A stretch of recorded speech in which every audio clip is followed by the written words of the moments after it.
여러분, 지금 이 순간에도 수백만 명이 자신의 수면을 스스로 망가뜨리고 있습니다. 침대에 누워서요. 아무 생각 없이요. 단 30분만이에요. 그리고 그 사람이 바로 당신일 수 있습니다. 밤 11시. 김소영 씨 51살. 오늘도 긴 하루를 마치고 침대에 눕습니다. 아, 피곤해. 오늘은 일찍 자야지.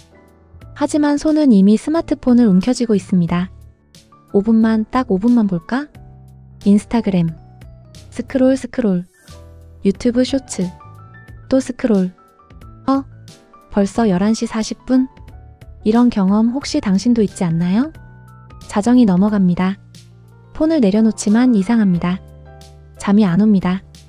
눈은 감겨 있는데 뇌는 계속 깨어있는 느낌. 왜 이런 일이 벌어지는 걸까요? 놀라운 사실을 하나 알려드릴게요. 당신의 뇌는 지금 침대에 누워있는데도 한낮의 태양을 보고 있다고 착각하고 있습니다. 말이 안 된다고요? 하지만 이건 과학적으로 증명된 사실입니다. 그리고 이게 바로 당신이 잠을 못 자는 진짜 이유입니다. 어떻게 이런 일이 가능한지 지금부터 정확히 알려드리겠습니다. 이지연 수면 전문의. 18년간 불면증 환자 10,000명 이상을 치료한 전문가입니다. 많은 분들이 오해하시는 게 있어요. 스마트폰 좀 봤다고 뭐 그렇게까지 라고 생각하시죠.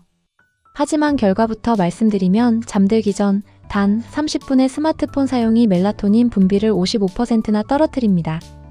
스마트폰 화면에서 나오는 블루라이트 들어보셨죠? 이 빛의 파장은 460에서 480 나노미터 정도예요. 놀랍게도 이건 정오의 태양빛과 거의 같은 파장입니다. 그러니까 여러분의 뇌 입장에서는요, 지금이 한낮이라고 생각하고 있는 거예요. 대낮인데 왜 자려고 해? 일어나야지. 이렇게요. 그런데 문제는 여기서 끝이 아닙니다. 블루라이트가 당신의 뇌에 미치는 영향은 생각보다 훨씬 더 심각합니다. 이 영상을 끝까지 보시면 오늘 밤부터 절대 침대에서 스마트폰을 보지 않으실 겁니다. 지금부터 당신의 뇌와 몸에서 정확히 무슨 일이 벌어지는지 보여드리겠습니다. 첫 번째 악영향은 수면 호르몬 파괴입니다. 멜라토닌이라고 들어보셨나요? 우리 뇌의 송과선에서 나오는 수면 호르몬이죠. 보통 저녁 9시부터 서서히 분비되기 시작해서 새벽 2시, 3시에 최고조에 달합니다. 그런데 스마트폰을 30분만 봐도 멜라토닌 분비량 55% 급락합니다. 이게 무슨 의미냐면 원래 11시에 잘 수 있던 사람이 자정이 넘어서야 겨우 잠들 수 있다는 뜻입니다. 두 번째 악영향은 깊은 잠이 사라지는 것입니다. 잠에는 4단계가 있습니다. 1, 2단계는 얕은 잠, 3, 4단계가 바로 깊은 잠이죠. 그리고 렘수면이 있습니다. 바로 우리가 꿈을 꾸는 잠입니다. 이 깊은 잠과 렘수면이 중요한 이유? 바로 이때 우리 뇌가 회복되고 기억이 정리되고 감정이 안정되기 때문입니다. 그런데 스마트폰을 보고 잔 사람은요, 얕은 잠만 왔다 갔다 합니다. 8시간을 자도 4시간 잔 것처럼 피곤한 이유가 바로 이겁니다. 세 번째 악영향은 뇌가 흥분 상태로 잠이 든다는 것이에요. 우리 몸엔 두 가지 신경이 있습니다. 교감신경에는 긴장하고 각성하고 싸움을 하는 모드이고 부교감신경은 이완, 휴식, 그리고 수면 모드입니다. 잠들려면 당연히 부교감신경이 활성화돼야겠죠? 그런데 스마트폰을 보면 교감신경이 활성화됩니다. 특히 SNS의 좋아요, 댓글, 자극적인 영상. 이런 것들이 도파민을 분비시켜서 뇌를 완전히 깨워버립니다. 마치 커피 3잔을 들이켠 것과 같은 효과예요. 마지막으로 네 번째 악영향 생체시계 고장. 매일 밤 스마트폰을 보면 당신의 생체시계는 점점 뒤로 밀립니다. 월요일엔 새벽 1시에 잠들고 화요일엔 1시 30분, 수요일엔 2시. 이걸 사회적 시차증이라고 합니다. 매일 다른 시간대로 여행하는 것과 같은 효과죠. 당신의 몸은 지금 매일 시차 적응을 하고 있는 겁니다. 정리해볼까요? 잠들기 전 스마트폰 30분이 당신에게 하는 것. 멜라토닌 55% 감소와 깊은 잠 사라짐. 뇌를 각성 상태로 만들고 생체시계 파괴. 그럼 어떻게 해야 할까요? 포기하고 계속 스마트폰을 봐야 하나요? 아니면 평생 불면증에 시달려야 하나요? 절대 그렇지 않습니다. 지금부터 오늘 밤 당장 실천할 수 있는 3가지 해결책을 알려드리겠습니다. 그리고 믿기 어렵겠지만 단 일주일만 해도 완전히 다른 사람이 될 수 있습니다. 첫 번째 해결책, 물리적 거리두기. 가장 효과적인 방법입니다. 잠들기 1시간 전 스마트폰을 침실 밖에 두세요. 거실이든 주방이든 어디든 좋습니다. 중요한 건 손이 닿지 않는 곳이어야 한다는 거예요. 아, 그럼 알람은요? 일반 알람시계 쓰시면 됩니다. 요즘 다이소에서 5,000원이면 삽니다. 이 5,000원이 당신의 수면을 구합니다. 물론 처음 3일은 불편합니다. 인정합니다. 손이 근질근질할 거예요. 하지만 4일째 되면요? 놀라운 일이 일어납니다.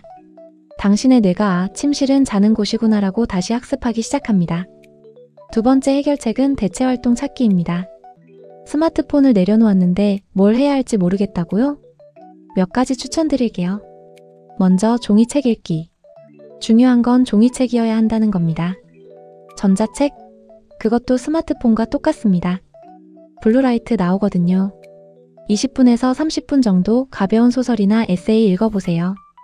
너무 재미있거나 자극적인 책은 피하세요.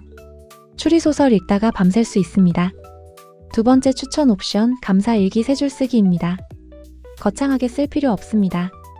오늘 감사한 일 3가지. 이것만 쓰세요. 예를 들면 1. 점심이 맛있었다. 2. 동료가 웃어줬다. 3. 비 안 와서 다행이다. 이 정도면 됩니다.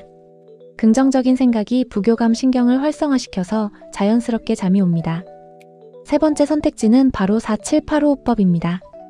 4초 들이쉬고 7초 참고 8초 내쉬고 이걸 4번만 반복하세요. 단 1분이면 됩니다. 심박수가 낮아지고 긴장이 풀리고 몸이 수면 모드로 전환됩니다. 전 세계 수면 전문가들이 가장 많이 추천하는 방법입니다. 세 번째 해결책은 바로 침실 환경 바꾸기입니다. 마지막으로 환경을 바꿔보세요. 침실을 오직 잠자는 곳으로만 만드세요. TV도 치우고 노트북도 치우고 스마트폰은 당연히 치우고 당신의 뇌가 여긴 자는 곳이야 라고 인식하게 만드는 겁니다. 그런데 말이죠. 만약 이 영상을 보고도 아무것도 바꾸지 않는다면 어떻게 될까요? 간단하게 계산해 보겠습니다. 매일 밤 스마트폰 때문에 1시간씩 늦게 잔다면 일주일마다 7시간씩 손실하게 되고 한 달이면 30시간 손실 그리고 1년이면 365시간 손실을 하게 됩니다.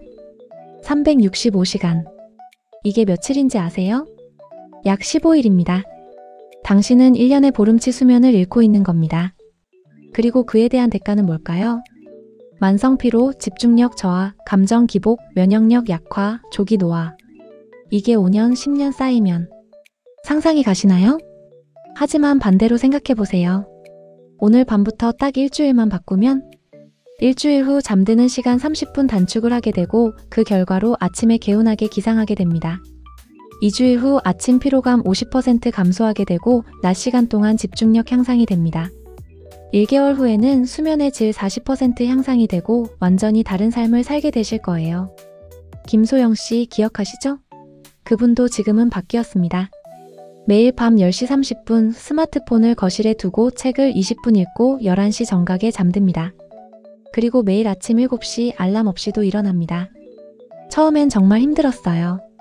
하지만 지금은요. 예전으로 절대 못 돌아갑니다. 여러분, 오늘 밤이 당신 인생의 터닝 포인트가 될 수 있습니다. 단 30분. 스마트폰 대신 책을 읽는 30분. 이 30분이 당신의 다음 30년을 바꿉니다. 오늘 영상이 도움이 됐다면 주변의 불면증으로 고생하는 분들에게 꼭 공유해주세요. 그리고 댓글로 약속해주세요.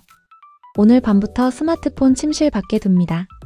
구독 버튼 누르시고 알림 설정까지 해두시면 매주 새로운 건강 루틴을 받아보실 수 있습니다.